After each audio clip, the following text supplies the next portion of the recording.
Our next speaker's talent spans across numerous industries from law, healthcare, nonprofit, and politics. He's helped navigate numerous organizations from troubled times to success. He's a partner in the Elder Brinkman Law Firm. He has served as lead counsel for the Sterling Heights Mosque case and led their cause to victory, protecting the rights of Muslims not only in the city of Sterling Heights, but all across America. His unwavering commitment to the community led to the success of opening up the Islamic Institute of America. Let's all welcome our chairman, Azzam Elder.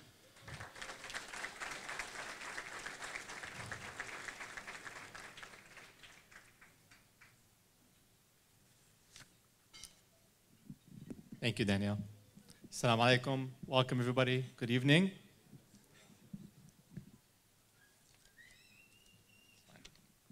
Thank you.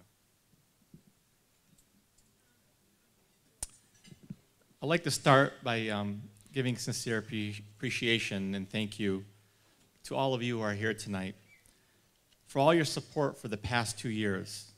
It seems like yesterday. But because of you, we now have a new Muslim Center for Enlightenment. I'm going to do 3 things right now. I'm going to give thanks. I'm going to share some thoughts and challenges from the board's perspective, and I'm going to give you some reflection. Giving thanks. We have a transition board and committee chairs that have worked so hard on behalf of this congregation for 2 long years. It's only with Allah's permission and your support and their commitment that we are here today. I want to respectfully ask, and I know that they asked me not to do this, and some people, they don't want their names mentioned, but I think it's important that the community sees who you are. So I'm going to ask that the board members, the committee chairs, and the people that serve on the committees to please stand. And if you don't stand, I will call out your name.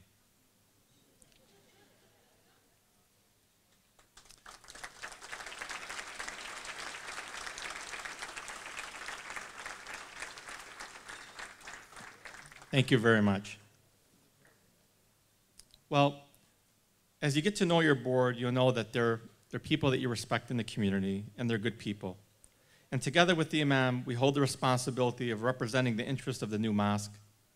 And let me also take this moment to express basically an opportunity for all of you. We look forward to the brightest minds joining the board as well as the committees. So if you have an interest in helping out, we encourage you to approach us because we're always looking for bright minds and we can use the help. So I want to welcome all of you to that opportunity. We also want to thank the Women's Club. And I personally want to thank them, and I'd like them to please stand because they are an amazing group of people. This event tonight is really all their hard work. And particularly, I want to thank Hajj Linda Bazi and Faye Hamoud. And thank you. I also want to thank the MYC. They're very passionate young people in the community. They deserve recognition because their passion really keeps everything going. And I really look forward to them producing more content and good examples for this community. And finally, I want to take a moment to thank Hajja Zainab Sharada. She's not expecting this, but she's really an unsung hero. She has volunteered every single day for the last 2 years, and it's just amazing to me, and I want to thank her for that. So I'm going to talk about challenges and reflections. We aim to be a Muslim Enlightenment Center. So all of us must reestablish ourselves, those of us who are part of the congregation in this community. We want to create an environment and a center that knows how to raise good people, how to raise good Muslims, how to raise generations that know how to raise good children, good husbands, good wives, good neighbors, good citizens, good friends, and good people in every way possible. That's our aim. But being good, it takes hard work. It's not easy being good. We're all very busy. As a society and everyday people, we are overwhelmed with the challenges, and we have many things that we fear. If you take a moment and think about things that you fear for your children or your loved ones, and just think about it. you actually get overwhelmed. Because as you're driving home, as you're driving to work, it's something that your mind's constantly running, and you feel like you need help. There's so much noise out there, and noise, in some people's opinion, like mine, is the hallmark of our modern times. The Prophet ﷺ said that there'll come a time when holding on to your religion would be like holding burning coal. And today, as parents, raising children, we understand this wisdom. Well, I'm going to make a confession to you, because sometimes when you're young, you think you're smart, but when you get older, you realize you weren't so smart. Well, if I had to go back in time, I really sincerely wish I would have encouraged my kids to consider dedicating their lives to studying Islam. Because in my opinion, with all the craziness we see in this world, we truly need the smartest people studying Islam. But like many of you, my focus was on my kids choosing careers that were financially secure, like being lawyers, doctors, pharmacists, engineers, or entrepreneurs, or many other things. Like many of you, I get caught up in this dunya. How many of you believe that our society and our community has sometimes become a little too cynical, suspicious, and judgmental? Can I see a show of hands? Yeah, it exists. I mean, you turn on the TV, you see it. But we've even become a little too cynical sometimes, and forgive me for saying this, but I need to address this. We're cynical about sometimes even our religion, other people's religion, and sometimes even our imams. I hope that everyone understands that as good people and as Muslims, and as Allah clearly states many times in the Quran, in Surah Al-Hujurat, Allah says that this type of behavior, even though it's tempting, if I'm mad at someone, to think certain things, it's actually sinful and it's poisonous to your heart. And Allah tells us, O ye who believe, avoid suspicion as much as possible. For suspicion, in some cases, is a sin, and spy not on each other or backbite, or even gossip. The cynicism, suspicion, and being judgmental is poisonous to your heart, and it breaks down good character. So what's the bottom line? Because I forgive me for sounding like I'm lecturing, but I just want to tell you that, we all know, we go to the Jama, we listen, we try to reinvent ourselves, and we know that the dunya is not the resting place. This dunya is a testing place. It's a test. We know life is short, and all you take with you is the good that you've done. And we all want to pass this test. So you ask yourself, how do you pass this test? You pass this test by having good teachers. You pass this test by having good imams who can teach you the best way. If you need help like me, you need good imams. And I can offer you sort of a theme that runs through the Quran time and time again. And I feel like sometimes as Muslims, because a lot of us are illiterate, our children are illiterate, they can't read Arabic. And this means that the imams in the mosque have even a bigger role to play, because we're illiterate people. And we know history when you hear about people that can't read or write. Well, our generation now can't read or write in Arabic. And so there's a big task for these imams. So the imams have to have the support to help us do a better job, because in the Quran it says our entire deen is about good character. So whoever exceeds you in good character has exceeded you in the deen. And Allah subhanahu wa ta'ala tells you, He tells you that be beautiful in your character and hearts will love. And next time you meet someone, anyone who has beautiful character, ask yourself, why do you fall in love with him? You fall in love with the person because their character is so beautiful. And Allah kind of gives you all the answers that you want. But sometimes the question is, are we paying attention? So our goal is to have a Muslim enlightenment center where our imams have the obligation to teach our kids how to constantly improve in character. But our imams need our trust. Our imams also need our respect. And our job is to make sure that they are helping us block out the noise of this world and increase the akhlaq in this community.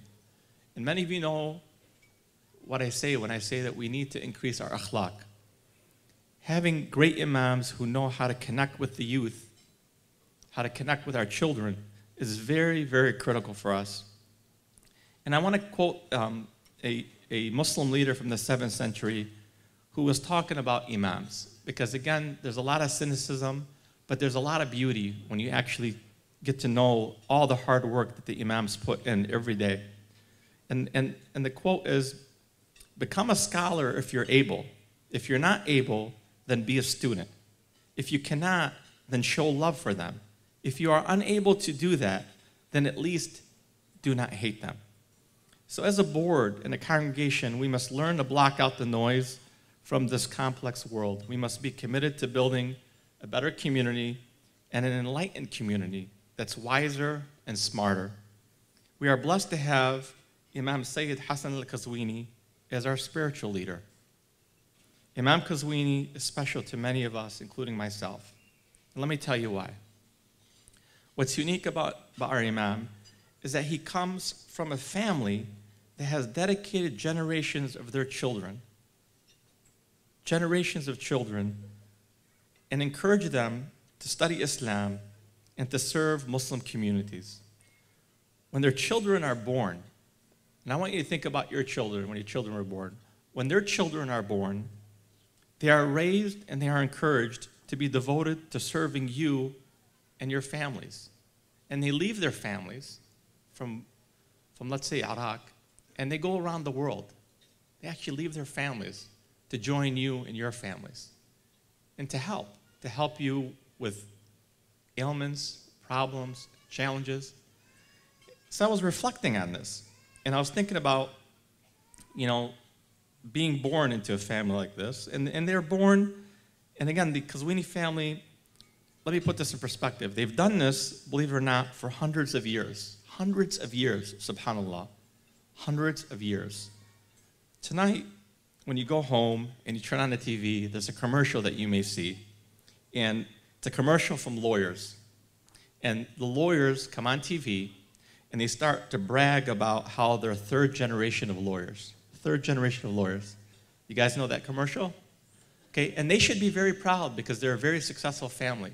And they tell you that we've been in this business as lawyers for 3 generations, and we want you to trust us with your case. Well, let's put it in perspective. Sayyid Hassan al-Qazwini's family, it's kind of cool because I don't think I know my great-great-grandfather's name, but his family ties go back all the way to our beloved Prophet, sallallahu alaihi wasallam. And they actually have a family tree, for those of you who don't know, that traces all of their family and their imams all the way back, and it ties to our 7th imam, Imam Musa ibn Ja'far al-Kadhim. And you should see it. You should ask him to see the family tree. It's pretty amazing. But my point is that this is a barakah. And if you live long enough, when you see a barakah, you learn to recognize it. And I'm not saying this because the imam is infallible, because I've seen him drive. He's not infallible. But I'm saying this because sometimes we get caught up in the noise. So when you see maybe a dua that was made hundreds of years ago,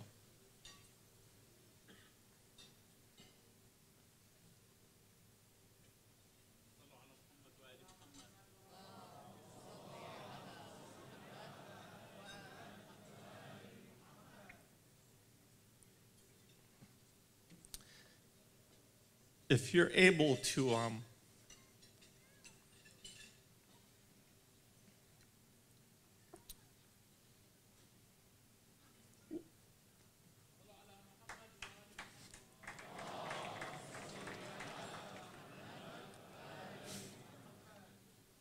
one of the most important things for those of us who are successful, if you have money, I see a lot of people here who are very, very successful. However, if you're not a successful parent, you have nothing. You agree? If you can't raise kids who are successful and good people, You really have nothing. I don't care if you're an elected official. I don't care, excuse me. I don't care if you're a lawyer, right? So the point is, my point is, I'm sorry to do this, but my point is that it's a barakah. So how can any Muslim not see good in this? So I've been asking myself that question. But as a board, we have the responsibility because we have checks and balances. And we have a fiduciary responsibility. We make sure that we're going to follow best practices. And the imam is extremely supportive and cooperative. And I'm a lawyer. Those of you guys know me. I can get rough if I want to. You know, I'm not bashful. But at the same time, I'm always respectful. Or I try to be respectful. But just as important is that we have, as a board, we do respect our imams. We do respect we love our imams. So, ladies and gentlemen, the bottom line is that as Muslims and as citizens, you know, it's about changing yourself, not changing Islam. You know, there's a lot of bad Muslims out there. Thank you. There's a lot of bad Muslims out there, but it's about changing yourself. So in conclusion, I want to thank all of you on behalf of the board of directors. And I just want to finish by doing a dua in English, which is always, it's never as beautiful as it is in Arabic. But may Allah bless all of our children, our families and friends, and may Allah always surround us with the best teachers, imams, and enlightened spirits.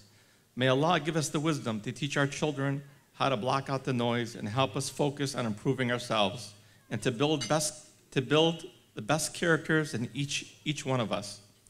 So we know how to smile during tough moments, keep patience in hard times, take care of each other, and learn to forgive each other. We must teach our kids to focus on themselves by guarding their hearts from pollution and not worrying about other people's issues or gossip, but they should worry about themselves, worry about their heart. There's a saying which sums everything up. And as I'm looking back, as many of the board members kind of share their stories with me, and they all seem like they have this theme. And when you look back, you say, you believe that yesterday, as you're younger, you know, you feel like you're clever and you actually wanted to change the world. But today, as you get older, all you worry about is changing yourself. So please know that the new mosque and its spiritual leaders is here to help all of us practice purification of our hearts and teach us how to block the noise. Thank you very much.